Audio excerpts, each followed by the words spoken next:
À l'heure où le scepticisme européen inquiète bon nombre d'europhiles sur l'avenir de l'Europe, pensé dans une toute autre mesure par quelques pacifistes à l'aube de la Seconde Guerre mondiale, les enjeux sont multiples. L'ambition de notre projet intitulé L'Union européenne, parlons-en, est de définir le plus justement possible les préoccupations actuelles qui bouleversent l'Union européenne.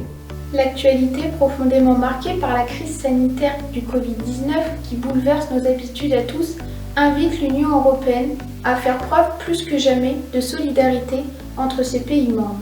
Le cas du Brexit est certainement le cas le plus révélateur de cette fracture entre la communauté européenne et les pays qui la composent.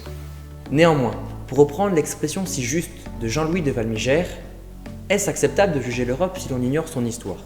Une histoire longue et complexe qui dépasse les 70 dernières années de la construction de notre union politique, mais dont chaque événement fournit des explications et des symboles au système politique européen actuel. Nous sommes 3 étudiants issus des universités de Toulouse, de Corté et de Strasbourg qui ont fait de leurs différences d'expérience et d'enseignement une force.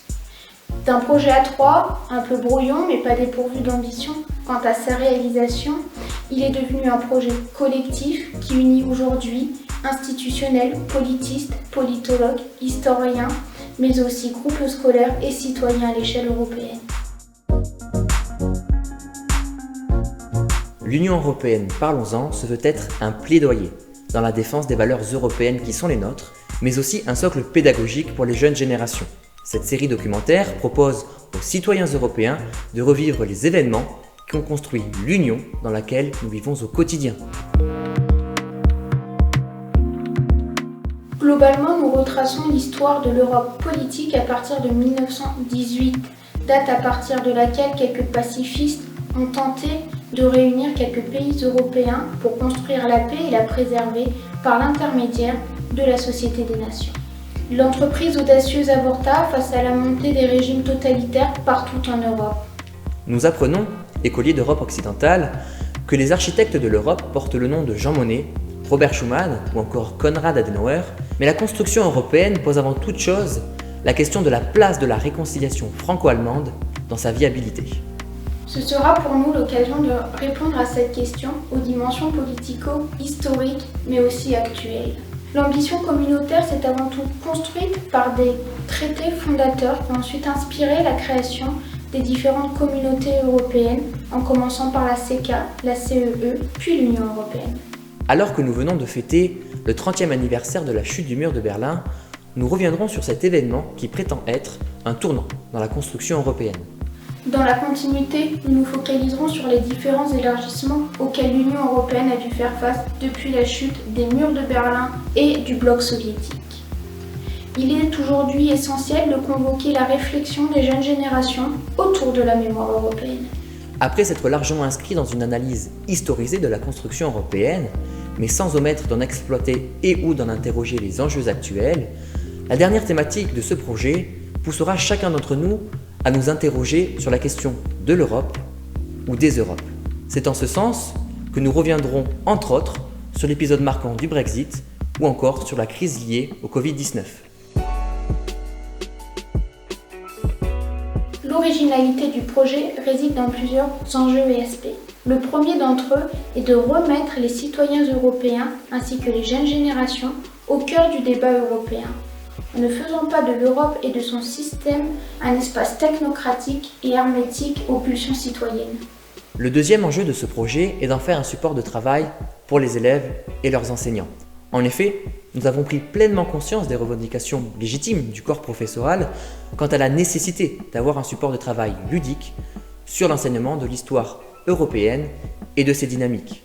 Enfin, le troisième et dernier enjeu de ce projet est de faire découvrir à notre audimat le patrimoine culturel européen. L'actualité européenne nous rappelle sans cesse les nombreux enjeux qui incombent à l'Europe, mais aussi à son enveloppe politico-économique.